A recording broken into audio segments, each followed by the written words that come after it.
Hey guys, and welcome to my unboxing slash review of the Elgato HD60 Pro internal capture card.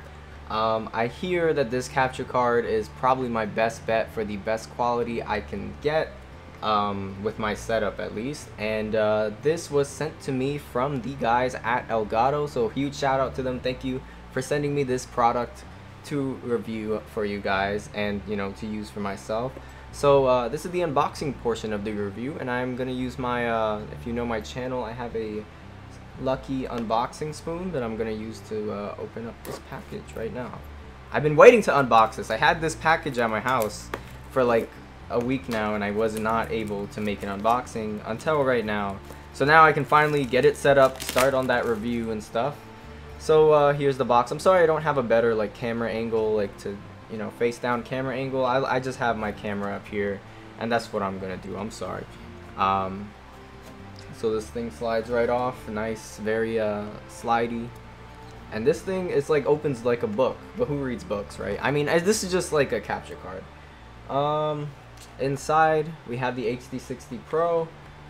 How does this open actually? Like, oh, okay, before I take that out, I guess inside of the box, this is some advanced technology. We got an HDMI cable. I'm just gonna put that on my bed. I'll sleep on it tonight. And this must be a manual or something. I don't know. I can't read, so like I said, who reads books? All right. So anyways, the HD60 Pro.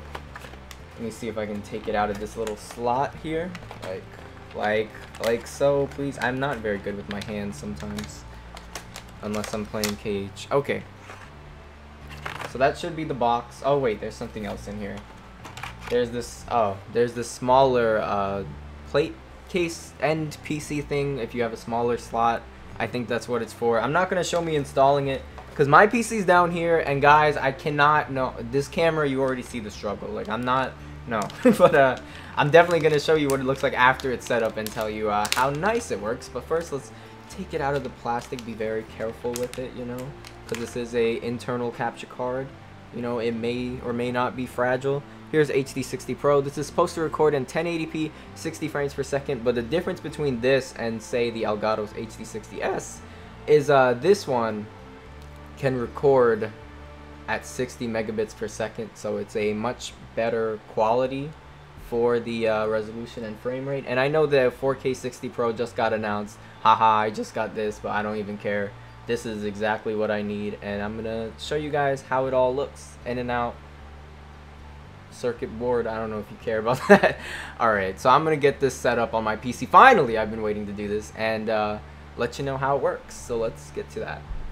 Alrighty, so I got the capture card all set up. As you can see here, it says Game Capture HD60 Pro. It was actually really easy to install, easier than I expected. Thankfully, I just opened up my PC, slid it into the little PCIe slot, and it immediately clicked into place. I closed it up, turned on my PC, hoping that it would be detected, and it was. So really easy to set up. I'm sorry I couldn't really show it because I don't really have a means to record that in good quality for you guys, but trust me, it was easy, and I will link the official Elgato setup video in the description for you guys to see. So anyways, this is what the capture card software looks like. I have already recorded some footage for future videos that you guys did not get to see yet, but also the last video I did, the back cover review, that one also had the Elgato footage in use, so you can kind of get a look at the quality from there. This little feature at the bottom is really nifty. It's called the flashback, and it lets you just, as long as you had the software open, you can go back and just see what you were doing before and record something if you missed it. The delay on from my TV to the monitor is seamless. It seems like there's no delay. Of course, there may be a tiny delay, but it's not noticeable. I can literally play the game off of my monitor if I wanted to, and I would not be any worse than I would be from my TV. So that's really nice, really good feature. Now I'm going to show you guys some sample footage, and you can judge how it looks for yourself. So record. I guess I can show you this. So far, with all the footage I've been able to record and incorporate into my videos and editing and such, I have noticed no noticeable artifacting or anything on the video image quality itself. It records at a nice 60 frames per second. I have not noticed any frame dropping or anything, and I have recorded clips as long as 1 hour, so it's been all good in terms of quality. You can really see that the colors look good. This is with no color correction or anything over the footage. This is just how the footage naturally comes out. It is easily comparable to my old capture card, which also recorded at 60 megabits per second, but the difference is this one does not take one of my USB ports, which is really valuable to my PC and just helps make everything feel a little bit less cluttered. The recording process itself, as I've already showed you, is really as simple as opening up the software and hitting record.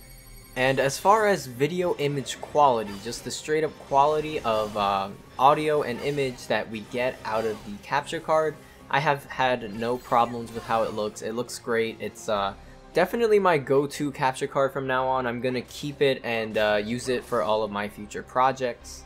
If I did have one issue with the capture card, it is that this is something that my old capture cards had a problem with too, but when recording the footage, when I recorded over hour-long, really long stretches of footage, I would have to use Handbrake, that's this little re-encoding software, to change the frame rate from a variable bitrate to a constant frame rate, so that my editing software would be able to edit the video without the audio going out of sync. For some reason, with all the settings that I've been able to try so far, whenever I record long stretches of audio, my editing software will, long stretches of video, my editing software will have the audio and video slowly drift out of sync.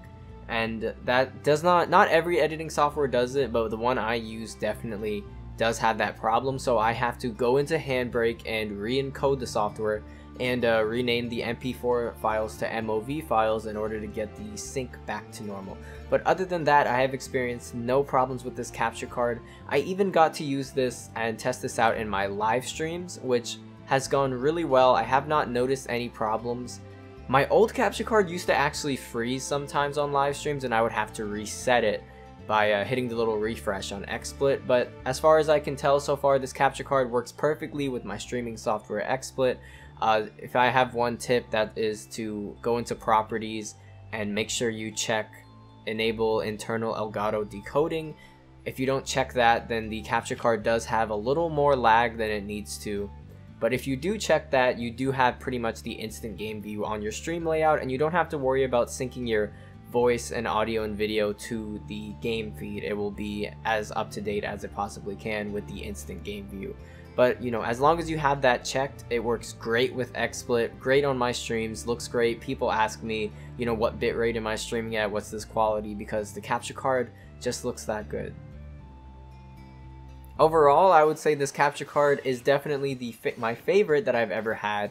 Its biggest downside you gotta remember is that this is an internal capture card for desktop setups, so it does not connect with USB, which means you cannot take it and have it be like a portable capture card. If you need some kind of portable capture card, you're definitely gonna want to look into USB capture cards like the Elgato HD60s. But as far as a good internal capture card, this is definitely the one I enjoy. Again, this is my first internal capture card, so I don't know the complete world of internal capture cards, but it's a trusted name, Elgato, and it has been, a breeze to set up, so I definitely would consider this my favorite capture card right now. Now, would I recommend you buy it? I'm not sure, because Elgato is teasing a new 4K 60 Pro, which looks to be the same type of capture card as this internal PCIe, except it can record up to 4K, so you might want to wait for that to release before you go ahead and buy this. But if you really don't care about 4K, kind of like I don't right now, this is definitely a worthy purchase for a desktop setup. I must stress, desktop only. And I will definitely keep on using this for a long time to come. Thank you guys for watching, I really appreciate it, and shout out again to Elgato for sending me this capture card. You guys are the best, thank you so much. And I've been Sir Alum1, and I'll catch you guys later.